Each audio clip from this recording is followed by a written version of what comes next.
Hello, this is Archie Dunlop with Talking Astrology with Archie on Tuesday, April the 4th, 2023.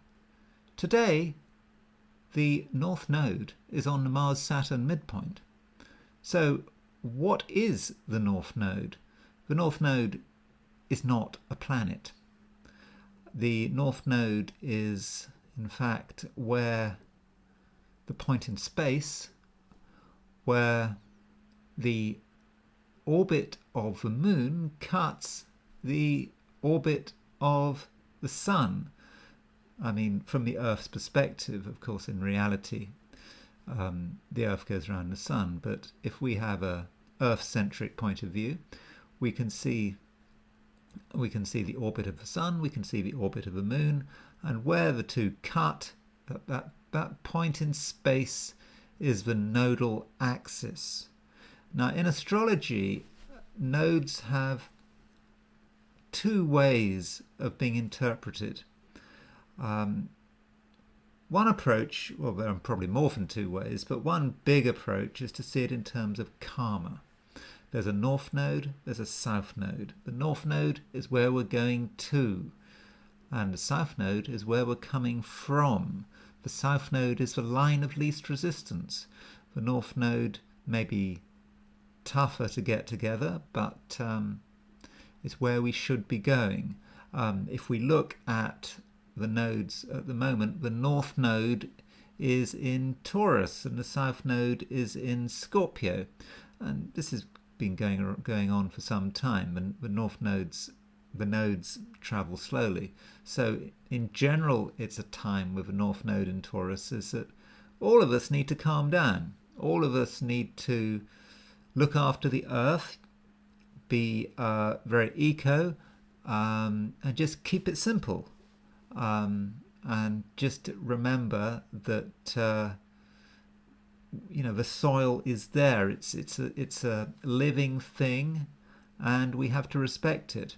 The south node is Scorpio. Scorpio is intense, perhaps self-destructive, making things too complicated, and so this is what what society should be avoiding in terms of personal charts.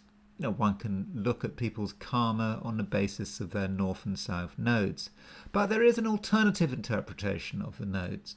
The nodes can be about associations. This is really kind of a German approach to astrology, popularized by an astrologer called Reinhold Ebertin and his predecessor Alfred Witter, and they saw the nodes as being about associations. And so right now, with the North Node on the Mars-Saturn midpoint, that tells us something about our associations, and it's not a pretty picture, really. Sorry, let's look at the chart, by the way, for today. So this is today's chart. You can see there is the North Node, and it's on either side of Mars. There's Saturn. They're in 120 degree aspect, and the node is there on the midpoint. So the Mars-Saturn, as I keep saying, is the death pair. So if we wanted to be really dramatic, we could say that the North Node is about, on the Mars-Saturn midpoint, is about an association with dead people. But maybe that's metaphorical. At the moment, we might be quite aware of people in our lives who we have lost, maybe a long time ago. And those dead people are kind of with us. They're urging us in particular directions. And if we want to really get into the Mars-Saturn midpoint, not a node on a Mars-Saturn midpoint, it might actually be a good day to visit a cemetery. I mean, I personally quite like visiting cemeteries, so perhaps you should give it a go. I mean, of course, it depends where you are. If you're in London, for example, there are plenty of Gothic cemeteries. Highgate Cemetery is, of course, the best cemetery. You can go and see Karl Marx. But yeah, if you if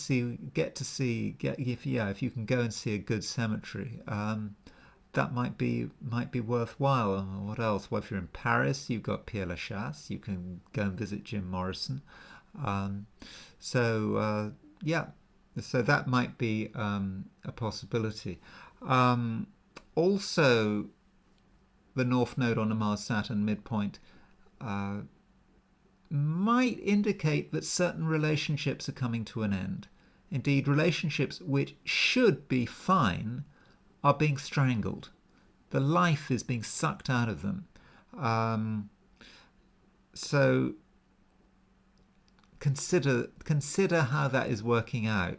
So, and you mustn't be surprised if, someone you've known for a long time, suddenly it's over, or at least over for today or tomorrow, while this node on the Mars-Saturn midpoint is active. At the same time, we look at the moon. The moon is right at the end of Virgo. It's void. But it is making an opposition to Neptune. The moon in Virgo is all about detail. It's all about wanting to have everything organized. And Neptune is all about chaos.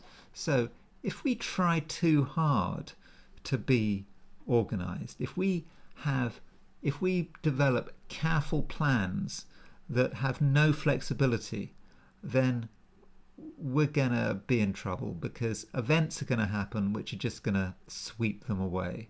So try to be flexible and allow for other people's chaos, because other people's chaos can destroy everything. But if we're properly prepared and we've got plenty of latitude, then it should be okay. I should also say that the moon is continuing to wax. It's getting bigger in the sky as we approach the full moon, which will be full moon is going to be in just over 24 hours. There's going to be a full moon. So the waxing moon, which we're still in, when the moon is getting bigger, is fortunate. The waning moon after the full moon is not so fortunate. So if there's something you want to do, now might be the time to consider doing it while the moon is waxing. Maybe not today, maybe tomorrow, but said waxing moon is fortunate. If you leave it for a couple of days and you start doing things on a waning moon, you would be perhaps tying yourself in to a darkening cycle.